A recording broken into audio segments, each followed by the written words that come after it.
وان خنک شده رفته سلام علیکم بابا میکم شما ها بوسی تبریک بچه شید بچه تبریک چی خوبه در سری پیریا صاحبی بچه شدی بهترین خط دادن خودت آماده میکنم رفیق صاحب دکتر تازه تینج سلامتی خوبه بوی خودر بوی ولی هم شما تولد نکرده وای کامپیری من کی تولد میکنه خیلی اما ایش میبرای بچه شید اوش میبرای بچه شید خیلی نصیب و تقدیر خزن همین در او نه آورده گله در آورده ما اوساش بون نشیده کجا مزویا اینجا قرآن که اگر من 3 روز در 3 روز در تایمی بالیسا میستم آی نصیب دیدن نکن آی نصیب دیدن نکن بیا عصبای ما رو خراب نکن بابای خودر بوی من همین کشید تولد که کرد میام میگم تو رحمت چه شما دکتر ترچی اگم چرس کنه سیجا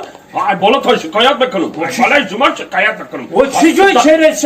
تولد نکنه اویلای شما جای چرس من 3 روز شده من همینجا در همینجا تا قرق کده ایستادم هیچ جایی نیست که کامپیری ما تولد کنه ایشان میگوی بچه خیلی گرم نده نه کپوتن شکایت ما بالا شکایت بکنم تو تا بهتون زمان یا این رای فرق دیگه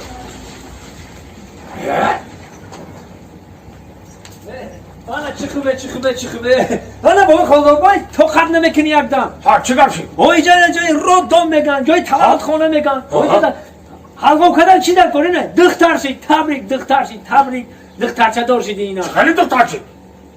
خیلی اویلتون دختر تولد کردی این رای قرآن که اگر ایشان روادی بچه اوشان روادی بچه ایشان گفتی بچه اوشان گفتی بچه از تکر که من با من دختر میگی ها؟ از تکر چی؟ وای همین اویلتون دختر تولد کرد چی جایی بابا از تکر کتابی البته بیار من بالای شما شکایت میکنم عرض شکایت میکنم خیلی شد من نفهمیدم ما چی من کنم شکایت میکنم من بالای شما حالا چی شکایت میکنی خواهی بابای ما شما رو یک دقیقه ای سرمونه گرنگ نکاز ما کارو ما بیسانه کتابی البته بیار من کتابی البته بیار که این رای قرآن که اگر یا که آنجا دم کی نزده بالا یا شکایت کردن نکنه بابای خدا بو اینه تو قد میکنی اینه تبریک بچه شید بچه